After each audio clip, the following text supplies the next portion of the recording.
Hello दोस्तों, आज का वीडियो सेक्शन 83 प्रिविजल अटैचमेंट। कुछ दिन पहले मैंने आपको एक वीडियो में बोला था कि जो ये मैं वीडियो बनाता हूँ, it is not a marketing, it's not a show off knowledge, it is not that I feel I am one up over others. The only function, the only purpose of such videos is to share knowledge. The knowledge which we read and acquire a little bit, which others give us after discussion in seminars, and which where I think I should share with you that knowledge. I take the trouble of making these videos and making you watch and go through it. I am overwhelmed by the response of people when people tell me कि sir आपके हिंदी के video हमारे बहुत फ़ायदे आते हैं और काफ़ी चीज़ क्लैरिटी आती है। हाँ, मुझे हिंदी में बोलना आ गया, कोई डाउट नहीं है। आप कुछ दिन पहले मेरे बहुत अच्छे दोस्त राजेश जैन, जो दिल्ली के बहुत लीडिंग एडवोकेट हैं, और जिनसे ऑन एन एवरेज हम 1 घंटा रोज किसी न किसी इशू पर चर्चा करते हैं, रिसर्च करते हैं, पढ़ते हैं। उन्होंने एक बहुत ही अच्छा अपना पीपीटी दिया किसी सेमिनार में। CAVM का वेबिनार चल रहा है, advanced GST course for their own members. उसमें कुछ बातें नहीं थी सेक्शन 83 की जो मुझे बहुत अच्छी लगी, और मैं आई थॉट कि I will share with you.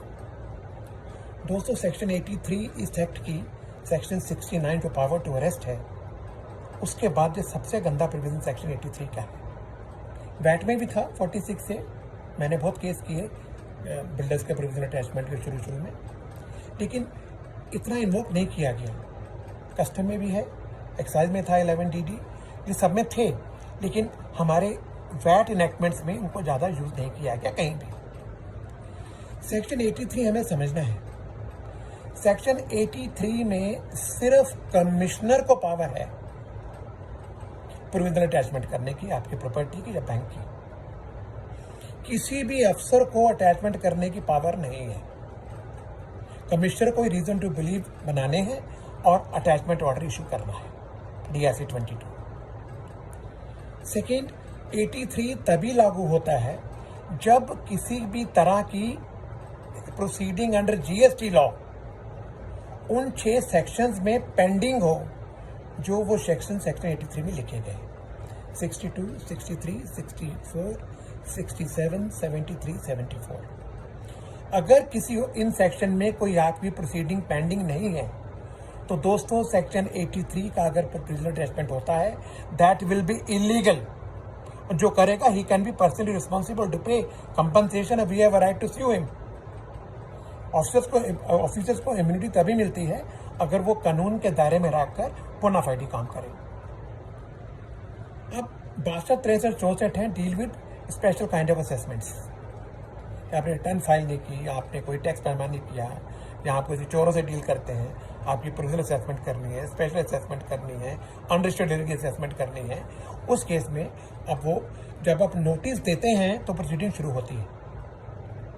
Notice देने के बाद आपकी प्रोविजनल अटैचमेंट हो सकती है।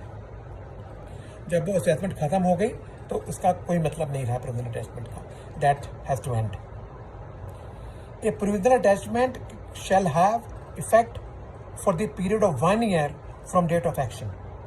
1 साल के बाद necessarily, mandatorily, the authorities have to release your bank account, क्योंकि उसकी अटैचमेंट को एक्सटेंशन करने का एक्ट में कोई स्पेसिफिक प्रोविजन नहीं। हालांकि कलकत्ता हाई कोर्ट के एक सिंगल बेंच ने बोला है ये कर सकते हैं, लेकिन सिंगल बेंच है, at least in our view there has to be a provision for extension. If no provision, then cannot be, extension cannot be done. Anyway, that's a judgment which will stand the test of law tomorrow by some other high court. 67 जो main section है, जहां आपकी inspection होती है, search होती है, scissor होती है। 61, 61(2), 67(1), 67(2), 3, 4, 5, 6, 7, 8 इन सबके स्कोप अलग अलग है। कुछ चीज़ें आपको खाली इंस्पेक्शन की पावर देती हैं, कुछ चीज़ें आपको अटैचमेंट की पावर देती हैं, कुछ चीज़ें आपको सीज करने की पावर देती हैं। उस सबको हमें ध्यान से पढ़ना है। 67 की आपके यहाँ इंस्पेक्शन, सर्च या सीजर करने की जो पावर्स है, वो एक फॉर्म भरा जाता है, ऑथराइजेशन लेटर जो उस टीम को दिया जाता है, which is in the form of, I think is INS 01, I may be wrong but is INS 01।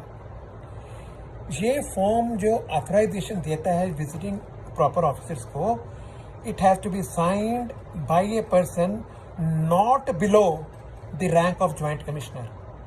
Sign करने का क्या मतलब है? ठप्पा और उसका PA साइन नहीं कर सकता, उसको खुद साइन करना, अपना नाम लिखना और अपनी स्टैंप लगानी है, उसकी जो गवर्नमेंट की कॉमन सील है उसको उस पर साइन करना है, उस पर डेट लिखनी है। उस फॉर्म के नीचे एक रेंज है कि आप 1 तारीख को शुरू कर सकते हैं रेड, 4 या 5 तारीख तक ख़त्म कीजिए। सो ये जो 67 की पेंडिंग प्रोसीडिंग होगी for the purpose of section 83, this is this range 1 to 5 जून। अगर अटैचमेंट करनी है, खाली कमिश्नर कर सकता है जो 83 में, उसको 1 और 5 के बीच में करनी है। अगर रेट ख़त्म हो गई तो अटैचमेंट नहीं हो सकती, the proceeding should be pending. अगर रेट ख़त्म होते ही आपको कोई नोटिस असेसमेंट का आता है, again proceeding and become pending. वो डिपेंड करता है वो क्या करते हैं, नोटिस में क्या लिखते हैं आपका। सिमिलरली जैसे आपको सेक्शन 70 के समन नोटिस आते हैं, हम आरकेपुरम जाते हैं जहाँ वकीलों को जाने का हक नहीं है, they don't entertain advocates with the client.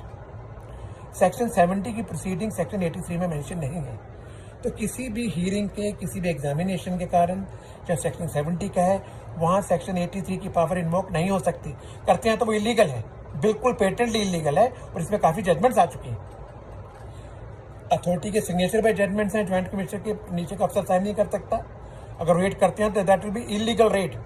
Illegal raid के बहुत बड़े कॉन्सिक्वेंसेज होते हैं, they can be liable for compensation also in some cases. लोग मर सकते हैं, बीमार हो सकते हैं, इतना डराते हैं लोगों को ये जाकर। सिमिलरली 73, 74 ये 2 प्रोविज़न है जिसमें आने वाले दिनों में मेरे हिसाब से बहुत बड़ा लिटिगेशन होगा इस देश में, बहुत बड़ा लिटिगेशन होगा। लोग सर्विस टैक्स में भूल जाएंगे वहाँ क्या हुआ था, यहाँ ज़्यादा होगा। अगर आप कोई रॉन्गफुल क्लेम करते हैं, कोई इनपुट टैक्स क्रेडिट गलत क्लेम करते हैं, जहाँ आप रिफंड गलत क्लेम करते हैं, जहाँ आपको रिफंड गलत दे दिया जाता है, जहाँ आपको टैक्स की शॉर्ट पेमेंट है, वो 73, 74 में एक जैसे प्रोविज़न है। 74 में फ्रॉड हो तब लागू करते हैं, 5 साल की लिमिट है और 5 करोड़ से ऊपर है, और 73 में लगे, लेकिन रीज़न वही है, जब तक शोकॉज नोटिस नहीं हो तो प्रोसीडिंग शुरू नहीं होती। शोकॉज नोटिस शुरू होने के बाद प्रोसीडिंग शुरू हो सकती है, लेकिन नोटिस स्टैंडिंग किसी भी सेक्शन में आपकी प्रोसीडिंग पेंडिंग हो, attachment can be done only by commissioner. This power in our view is not to be delegated, he can not delegate. Second, the attachment order shall have a validity period of 1 year। तो जो भी department को करना है वो 1 साल में करना है। आपको टैक्स लगाना है, हैंग करना है, फांसी लगानी है, आपको चोर डिक्लेयर करना है, आपको अरेस्ट करवाना है, आपको जेल भेजना है, जो भी करना है वो 1 साल में करना है, 1 साल के बाद पीरियड नहीं। हाँ दोस्तों, एक बात और ज़रूरी है, सेक्शन 67 में जो सीजर की पावर है, वो पावर किसकी है? आपकी प्रॉपर्टी, आपके बैंक अकाउंट का सीज कर सकते हैं, जिसके अंदर अपना बिजनेस चलाते हैं। अगर आपके शोरूम में या आपके गोडाउन में या आपकी प्रिमिसेस में आपके अलावा किसी और का स्टॉक भी पड़ा है, डिस्प्ले के लिए पड़ा है, या किसी प्रिंसिपल का पड़ा है जो आप बेचेंगे, आपको कमीशन मिलती है, जहाँ कोई कस्टमर छोड़ गया, जैसे for example bill to shift के लिए, जहाँ कोई कंज्यूमर छोड़ गया है, मैं माल छोड़ के जा रहा हूँ, मैं 3 दिन बाद उठाऊंगा, मैं दिल्ली वापस आऊँगा। तो अगर टोटल स्टॉक आपका 2 करोड़ का है और 40 लाख स्टॉक ऐसा है, ये 40 लाख स्टॉक की प्रोविजनल अटैचमेंट नहीं हो सकती, because this does not belong to you, it belongs to somebody else. लेकिन ये डॉक्यूमेंट जब भी कोई आपकी ऐसी नौबत आती है, आपको डॉक्यूमेंट्री एविडेंस लिस्टिंग टीम को देनी है कि लुक, ये स्टॉक हमारा नहीं है, ये प्रिंसिपल का स्टॉक है, ये इसके डॉक्यूमेंट्स हैं, आप आइटम गिनवाइए उसमें से, और ये हमारे कस्टमर्स का जो बेच चुके हैं वो यहाँ छोड़ गए हैं, वो ये उनका लेटर है, या ये उनकी ईमेल है, या उनका SMS मैसेज है, जो भी एविडेंस आपके सामने है, तो ये स्टॉक हमारा नहीं है, उनको अटैच नहीं कर सकते। अगर कोई और चीज़ आपके वहाँ छोड़ गया है, कोई सपोज कोई अपना लैपटॉप छोड़ गया आपको, वो लैपटॉप आपका नहीं है, आप बोल सकते हैं लैपटॉप मेरा नहीं है, it can not be taken. कोई कानून कहता है कि जो ऑथराइजेशन है वो आपकी बिजनेस प्रेमिसेस को रेड करने की है, सर्च करने की है, तो जो आपकी प्रॉपर्टी है उसी को सर्च कर सकते हैं। It will not have collateral consequences, क्योंकि आप किसी और से डील कर रहे हैं, उसकी किताबें भी वहाँ पढ़ी हैं, उसका माल भी वहाँ पड़ा है, उसको भी सीज कर लें। उसकी प्रोसीडिंग आपको करनी है तो अलग से करनी है। Simultaneously these proceedings can not continue. अगर उनको करना है तो अगेन जॉइंट कमिश्नर की ऑथराइजेशन चाहिए उनका सर्च करने के लिए। ये सारी प्रोसेस द्वारा करनी होगी। सो दोस्तों, इन चीज़ों का आप ध्यान रखें और हम ये वीडियो आपसे शेयर करते रहेंगे। जो भी मैं, राजेश और राकेश गर्ग शेयर करते हैं, आपस में नॉलेज बांटते हैं, कोई नई चीज़ निकलती है, कोई नई जजमेंट आती है, हम सब समझते हैं कि आपको आपके साथ इसको शेयर किया जाए, वी विल शेयर। हाँ दोस्तों, एक बात और वेरी पर्सनल, किसी दोस्त को भी किसी तरह की कोई, भगवान ना करे, प्रॉब्लम है, फाइनेंशियल प्रॉब्लम है, तो आप हमारे बार के एसयूटी को बोलें, sales tax bar association Delhi, they will help you.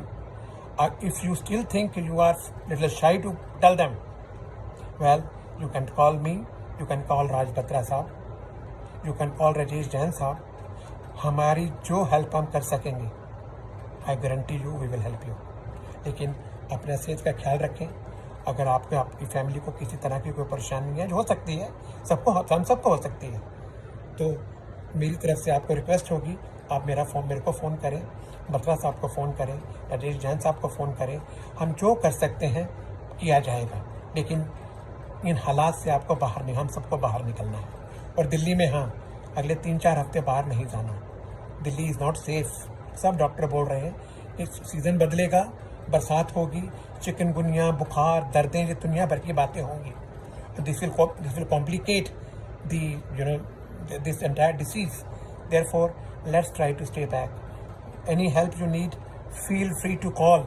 It shall remain confidential till our death. Nobody will come to know. Go ahead and tell us, and continue to watch these videos, and I'll continue to share. Remember, these videos are not for showing off or marketing. These are genuine attempts to diffuse knowledge, to share knowledge, what we know or what others teach us. Thank you very much.